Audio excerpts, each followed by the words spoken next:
अमेद्न वर्षावन के जीवंत केंद्र में, जहां ऊंचे पेड़ हल्की हवा के साथ लहराते थे और विदेशी जानवर स्वतंत्र रूप से घूमते थे, वहां एक छोटा सा विचित्र गांव था जिसे फ्रूटेरिया के नाम से जाना जाता था।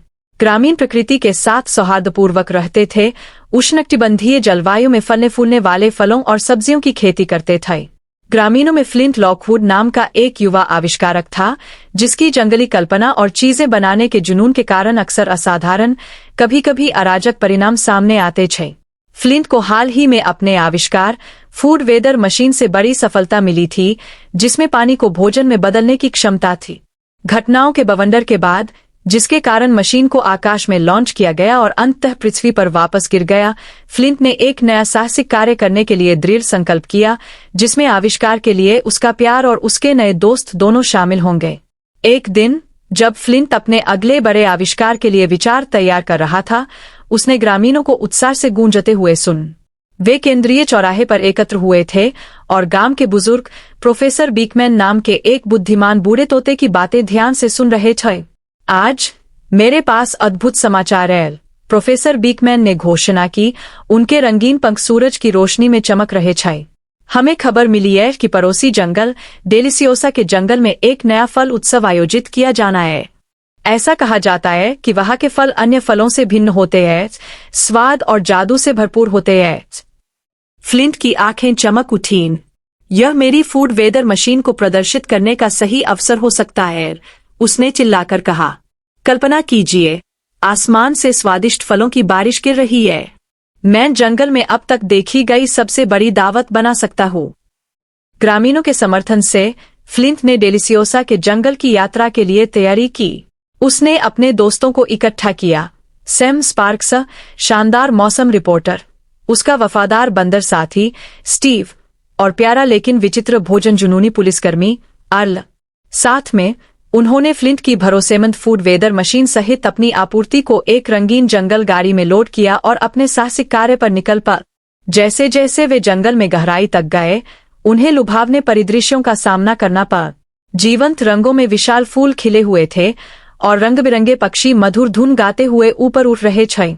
फ्लिंट अपने आसपास की सुंदरता से मोहित हो गया था, प्रकृति के चमत्कारों से प्रेरित महसूस कर रहा था। हालांकि जैसे ही वे डेलिसियोसा के जंगल के किनारे पहुंचे, उन्हें एक अजीब दृश्य का सामना करना पड़ा। एक विशाल झरना नीचे गिर रहा था, लेकिन साफ पानी के बजाय वह फलों के रस की इंद्रधनुष के साथ बह रहा था। हवा पके आमों, रसीले अनानास और तीखे जामुनों की मीठी सुगंध से भरी हुई थी।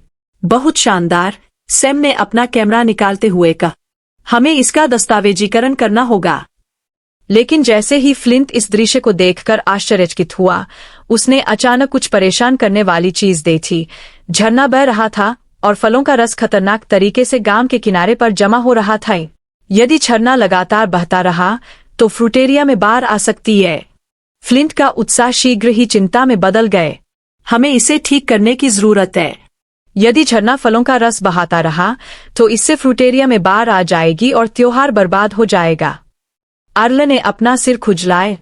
हम इसे कैसे रोके? आखिरकार यह एक झरना है। फ्लिंट ने बहुत सोचा। मैं अपनी फूड वेदर मशीन का उपयोग अनियंत्रित झरने के बजाय फलों की नियंत्रित वर्षा करने के लिए कर सकता हूँ। यदि मैं प्रवाह को निर्देशित कर सकूं, तो हम गांव में बाढ़ लाए बिना ही सुंदर फलों की वर्षा कर सकते हैं। दृढ़ संकल्प के साथ फ्लिंट ने झरने के पास अपनी मशीन स्थापित की। सैम और स्टीव ने उन्हें सेटिंग्स को कैलिब्रेट करने में मदद की, और उन्होंने यह सुनिश्चित करने के लिए अथक प्रयास किया कि सब कुछ सही था। जब फ्लिंट अपने आविष्कार को उजागर करने के लिए तैयार हो रहा था, तो ग्रामीण घबराहट से देख रहे थे। जैसे ही मशीन ने जीवन को गति दी, फ्लिंट का दिल प्रत्याशा से धड़कने लगा। यहाँ कुछ भी नहीं, वह लीवर खींचते हुए चिल्लाए।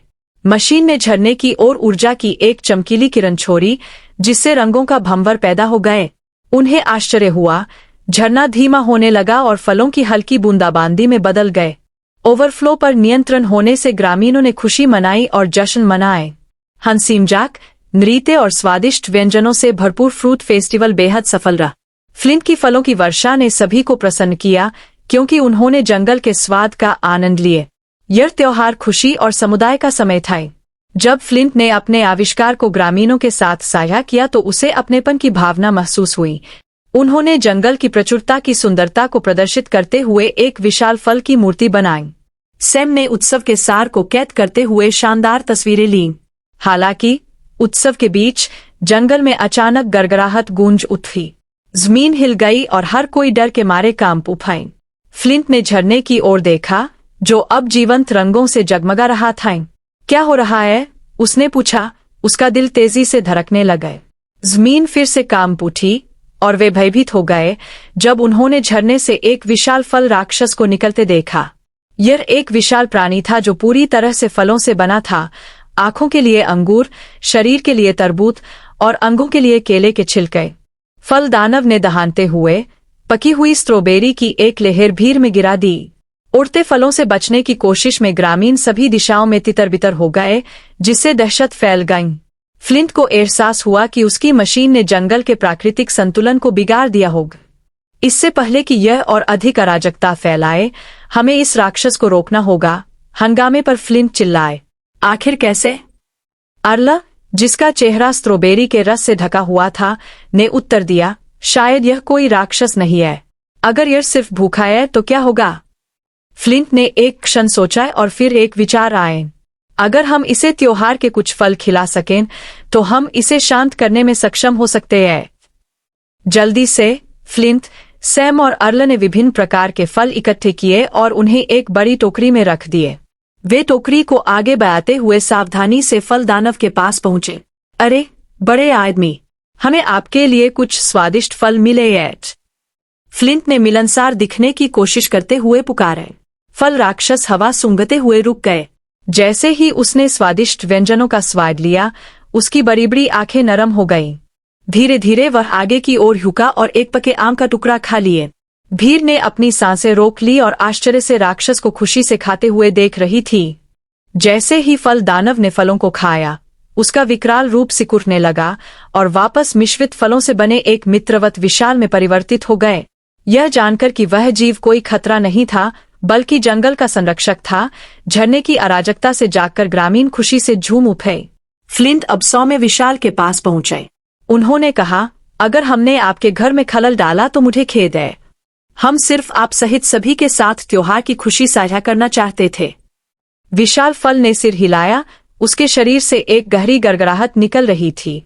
फ्लिंट को एहसास हुआ कि जीव जंगल के संतुलन की रक्षा कर रहा था और उसके आविष्कार ने अनजाने में इसे बाधित कर दिया था।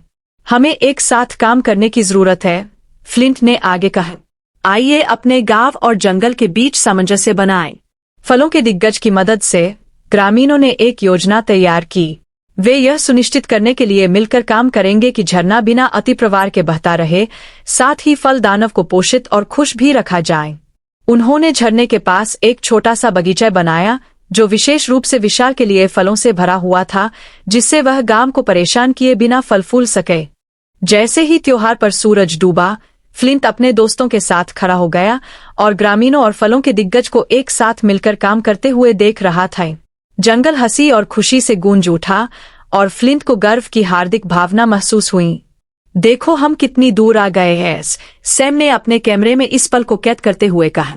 आपने वास्तव में बदलाव लाया है, फ्लिंट मुस्कुराए, यह महसूस करते हुए कि अगर समझदारी से इस्तेमाल किया जाए तो उनके आविष्कार लोगों को एक साथ ला सकते हैं। उन्होंने कहा, मुझे लगता है कि मैंने आज एक महत्वपूर्ण सबक सीखा है। यह सिर्फ चीजें बनाने के बारे में नहीं है, यह संबंध बनाने के बारे में है। फलों के दानव ने एक चंचल लहर दी, जिससे ग्रामीणों पर रस की बौछार हुई और वे खुशी से झूम उठे। फ्लिंट और उसके दोस्त उत्सव में शामिल हुए, सितारों के नीचे नृत्य किया और अपने साहसिक कार्य की कहानियां साझा की। उस दिन से फ्रूटेरिया और डेलिसियोसा के जंगल के बीच का बंधन मजबूत हो गए। ग्रामीणों ने उस विशाल फलदार व्यक्ति के साथ अपनी दोस्ती का जश्न मनाने के लिए एक वार्षिक उत्सव आयोजित किया, जो उनके समुदाय का प्रिय सदस्य बन गए। फ्लिंट ने हमेशा जंगल के संतुलन को ध्यान में रखते हुए नई रचनाओं का आविष्कार करना जारी रखा है। जैसे ही फ्लिंट ने हंसी और दोस्ती से भरे जीवंत जंगल को देखा, उसे पता चला कि यह आने वाले कई और रोमांचों की शुरुआत थी। डेलिसियोसा का जंगल जादू का स्थान बन गया था, न केवल वहां उगने वाले फलों के कारण, बल्कि ग्रामीणों और उनके आसपास के लोगों के बीच बने संबंधों के कारण भाई। और इसलिए खुशी और कृतज्ञता से भरे दिल के साथ फ्लिंट लॉकवुड एक ऐसे भविष्य की आशा कर रहे थे जहां कुछ भी संभव हो, एक ऐसा भविष्य जहां हर दिन कुछ असाधारण का मौका ला सकता है, जैसे आसमान से फलों की स्वादिष्ट बारिश।